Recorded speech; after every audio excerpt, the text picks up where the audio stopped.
थैला लेके शारदा धूप में चलते हुए बाजार गई। लौटकर उसे बहुत जोरों की प्यास लग गई। थैला सोफे के पास रखकर वो फ्रिज के पास आती है।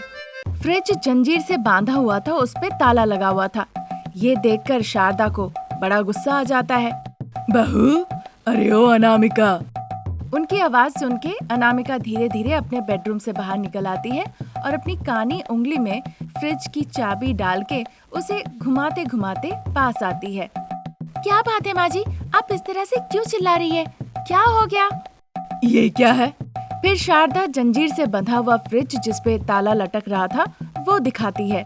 ये देखकर अनामिका मजाक उड़ाते हुए कहने लगती है, अरे सासू माँ, आपको नहीं पता इसे फ्रिज कहते हैं?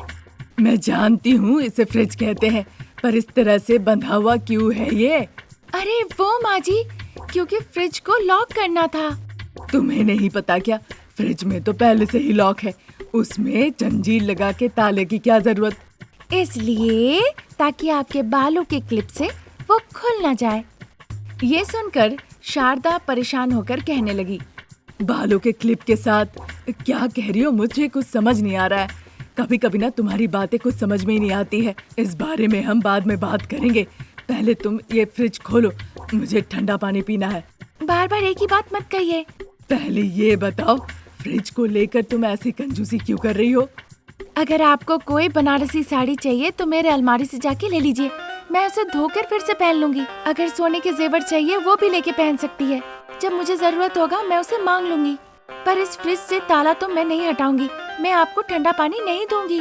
उसकी बातें सुन के शारदा बिना कुछ कहे चुपचाप शारदा किचन में पानी के बर्तन के पास आ जाती है। वहाँ से पानी लेकर वो पीती है। ऐसा लग रहा था कि मानो उसका गला जल रहा हो। असल में उस बर्तन का पानी बहुत गर्म था। उसके हाथ से वो ग्लास नीचे गिर जाता है। जल गया, जल गया। भागते हुए वो अनामिका के पास जाती है। अनामिका उसे देखकर हंसने लगती है। मैं तुम्हारे सामने हाथ जोड़ती हूँ बहू, उस बर्तन का पानी पीकर जैसे मानो मेरा गला जल रहा हो। मुझे थोड़ा सा ठंडा पानी लाके दे दो, बहुत पुण्य मिलेगा। आप अपना पुण्य अपने पास ही रखिए, मैं आपको ठंडा पानी नहीं देने वाली। बाप रे, ये दर्द मुझसे सहा नहीं जा रहा है। बहू, बहुत तकलीफ हो रही है। ठंडा पानी नहीं देना है मत दो, बर्फ दे दो, उसे कपड़े में लपेट के अपने गले के पास रखूंगी। आपको बोला ना माँ जी, ना ही ठंडा पानी और ना ही बर्फ मांगी है आप। उसकी बातें सुन के शारदा को बड़ा गुस्सा आता है। तो मैं तुमसे क्या कहूँ? मेरे मरने के बाद तुम्हें नियम पालन करने कहूँ? उसके लिए फ्रिज की कोई जरूरत नहीं है माँ जी, आप बिना झिझक के पूछ सकती हैं। मैं तुमसे बहस नहीं करना चाहती हूँ बहू, मुझे थोड़ा ठंडा पानी दो, मेरा गला बहुत जल रहा है। आधे घंटे तक शारदा इस तरह विनती करती है, तब जाके अनामिका फ्रिज का दरवाजा खोलती है। ये देखकर शारदा बहुत खुश हो जाती है। अगर वो मुझे पीने के लिए एक बोतल देगी तो मैं वो बोतल अनामिका को वापस नहीं करूँगी। वो बोतल का पूरा पानी मैं अकेले पी जाऊंगी, और जब मैं पानी पी रही हूँ तो अगर बोतल लेने की कोशिश भी की तो मैं उसे जोर से धक्का देकर हटा दूंगी। इस तरह शारदा मन ही मन सोचने लगती है। तब तक अनामिका ठंडा बोतल फ्रिज से निकाल के ले आती है और उसका ढक्कन खोलने लगती है। बहू की हरकतों को देखकर शारदा को कुछ समझ में नहीं आ रहा था। वो बड़े ताज्जुब होके उसे देखे जा रही थी। अनामिका बोतल का ढक्कन खोल के वो शारदा को पानी भर के देती है। देखकर तो शारदा आश्चर्य हो जाती है।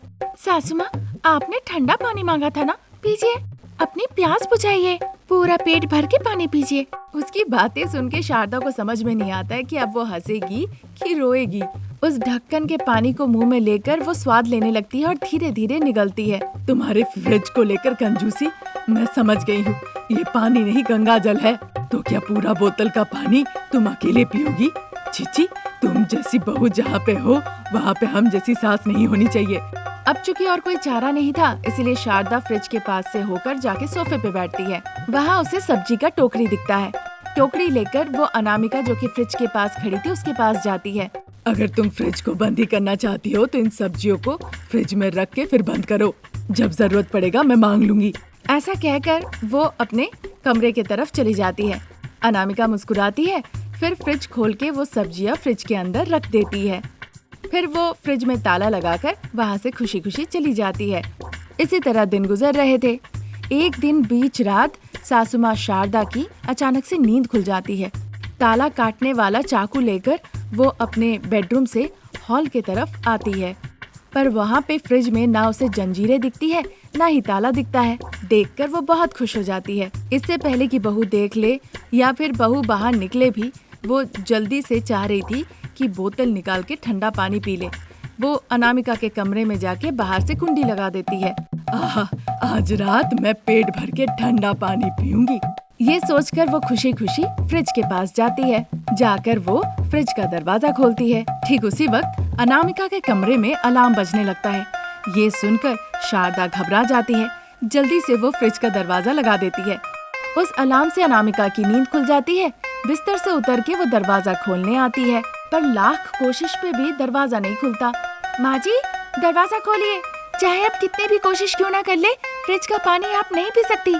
उसकी बातें सुन के शारदा दुखी होकर आती है और दरवाजा खोल देती है।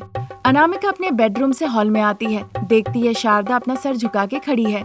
मुझे लगा था जंजीर काटने वाला छुरी लेकर आप इतनी मेहनत करके ताला काटेंगी, इसीलिए ऑटोमेटिक अलार्म का बंदोबस्त किया। तो आपको मेरी ये दूरदर्शिता कैसी लगी माँ जी? अच्छा था या बुरा था? उसकी बातें सुन के शारदा कुछ जवाब नहीं दे पाए। ताला काटने वाला छुरी नीचे गिर गया और शारदा वहाँ से चली गई। माँ जी, 1 मिनट रुकिए। इतना कहकर वो फ्रिज के पास गई, ठंडा पानी का बोतल ली, बोतल का पानी ढक्कन में डाली और शारदा को पीने दी। शारदा चूस चूस के पी और अपने बेडरूम में चली गई। इस तरह बेचारी सास को देखकर कंजूस बहू हंसने लगी। आज यहीं तक। नई कहानी लेके हम जल्द हाजिर होंगे। नमस्कार। अमेरिका की फ्लाइट एयरपोर्ट में लैंड करती है। सूट में रमेश और मॉडर्न ड्रेस में अनामिका फ्लाइट से नीचे उतर आते हैं। राम, माँ ने कहा था कि हमारे लिए वो ड्राइवर भेज देगी, है ना? हाँ नो, शायद भेजी होंगी। बाहर निकल के एक बार माँ को फोन लगाओ। ओके राम। इस तरह बात करते करते वो एयरपोर्ट से बाहर निकल आते हैं। बाहर ड्राइवर योगेश रमेश का इंतजार कर रहा था। रमेश और अनामिका दोनों आके गाड़ी में बैठ जाते हैं। उस कार को हवाई अड्डे से 6 किलोमीटर की दूरी तक यात्रा करनी थी, जहाँ पर था मंदारपल्ली गांव। वहाँ मंदारपल्ली गांव में एक बड़े से बंगलों में जमींदार परिवार से ताल्लुक रखने वाले शारदा और प्रसाद रहते थे। उनके पास एकड़ों में खेत। उनके खेत में काम करने वाले सभी लोगों को वो अपने परिवार की तरह मानते थे और लोग भी उन्हें इतना मानते थे कि वो गांव के माननीय इंसानों में से थे। शारदा दरवाजे के पास लाल जल लेकर खड़ी थी ताकि वो अपने बेटे और बहू की नजर उतार सके।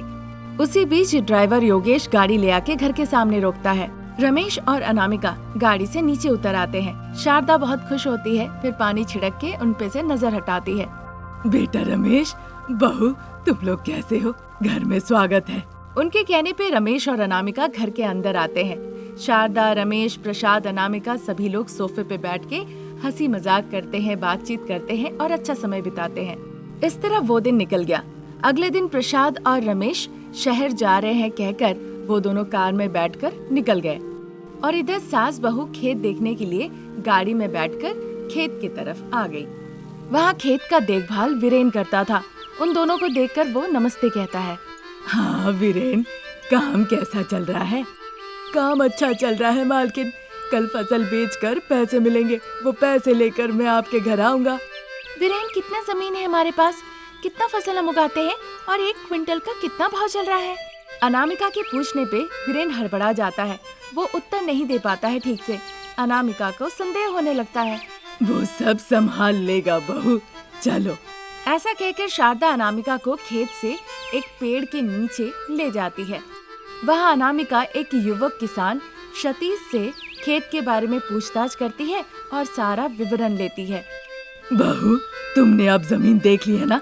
चलो अब नारियल के खेत में चलते हैं। इस तरह कहकर दोनों कार में बैठ जाती हैं और फिर मिट्टी के रास्ते से जाने लगती है। 10 मिनट में ही गाड़ी जाके उनके नारियल के खेत के पास रुकती है। शारदा अनामिका वहाँ जाके खेत में घूमने लगती है। वो अच्छे से फसल देखती है। अनामिका फसल को लेकर सुरेश से सवाल जवाब करती है, पर सुरेश बहुत घबरा जाता है, जवाब नहीं दे पाता है। ये देखकर अनामिका समझ जाती है कि सुरेश भी धोखा दे रहा है। बहू, चलो घर चलते हैं। रास्ते में मछली पालन की झील में भी रुकेंगे। फिलहाल घर चलते हैं, चलिए, आज के लिए काफी है। ऐसा कहकर अनामिका और शारदा जाके कार में बैठ जाती है और दोनों घर लौट जाती है। 3 दिनों के बाद वीरेन पैसे लेकर शारदा के घर आता है। मालकिन, इस बार के फसल में हमें 2 लाख मिले हैं। ठीक है वीरेन। उसकी बातें सुनकर अनामिका उसके पास गई। क्या वीरेन, और 1 लाख रुपए घर पे छुपा कर आए हो क्या? ये सुनकर वीरेन बहुत घबरा गया। अरे ये क्या कह रही है मैडम, मैं अपने घर में 1 लाख रुपए क्यों छुपा कर आऊं? आप कैसी बातें कर रही हैं? जब तुम गलती नहीं किए हो फिर डर क्यों रहे हो? मैं सब जानती हूँ। सारा सच अपने मुंह से मानोगे या फिर? वीरेन सीधा जाके शारदा के पैर पकड़ के गिड़गिड़ाने लगा। माफ कर दीजिए मालकिन, आप पढ़ी लिखी नहीं है, इसलिए मैं धोखा देकर पैसा लूट रहा था।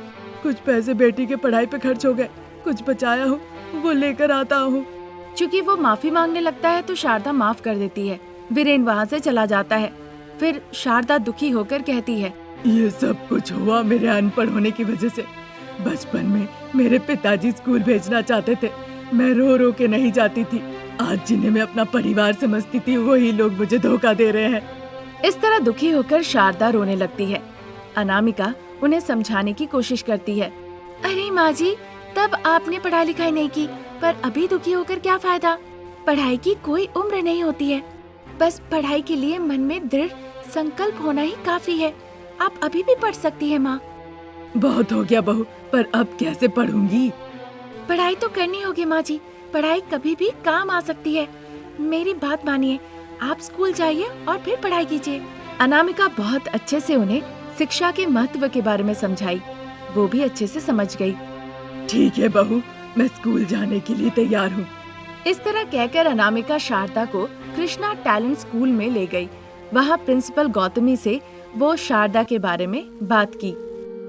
ठीक है, कल आप जरूर आइए। प्रिंसिपल की बातें सुन के शारदा और अनामिका बहुत खुश होती है। फिर गाड़ी में बैठ के वहाँ से निकल जाती है।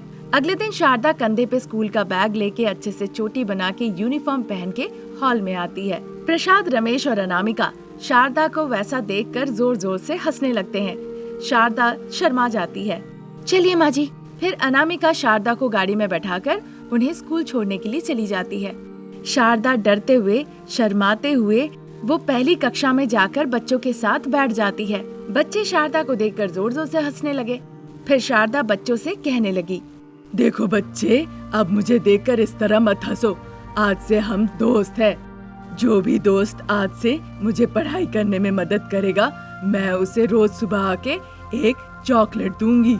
इस तरह शारदा कहती है। फिर बच्चे आके शारदा से हाथ मिलाते हैं। फिर नाम पूछ के एक दूसरे से दोस्ती करते हैं। तब से शारदा पढ़ाई लिखाई करने के लिए रोज स्कूल जाने लगती है और बच्चों को चॉकलेट भी देती है। बच्चों के साथ शारदा घुल मिल जाती है, पढ़ाई भी करती है और शैतानी भी करती है। अब क्लास में आने वाले टीचर भी शारदा को देखकर हंसते नहीं। इस उम्र में भी वो पढ़ने में रुचि दिखा रही है, ये देखकर वो बहुत खुश होते हैं। शारदा मन लगा के पढ़ाई करके बहुत अच्छे अंक प्राप्त करती है। देखिए शारदा जी, आपकी पढ़ाई में ये रुचि देखकर हमें भी बहुत अच्छा लग रहा है। शिक्षा का महत्व जानने के लिए आप एक जीवन उदाहरण है। आपको किसी से डरने की जरूरत नहीं, बस आज्ञाकारी की तरह पढ़ाई लिखाई कीजिए। तब से वो टीचर उनके पढ़ाई लिखाई पे अच्छे से ध्यान देने लगती है। शारदा भी बहुत मन लगा के पढ़ाई करती है। ये देखकर अनामिका बहुत खुश होती है। आज की कहानी यहीं तक। नई कहानी लेके फिर हाजिर होंगी। नमस्कार।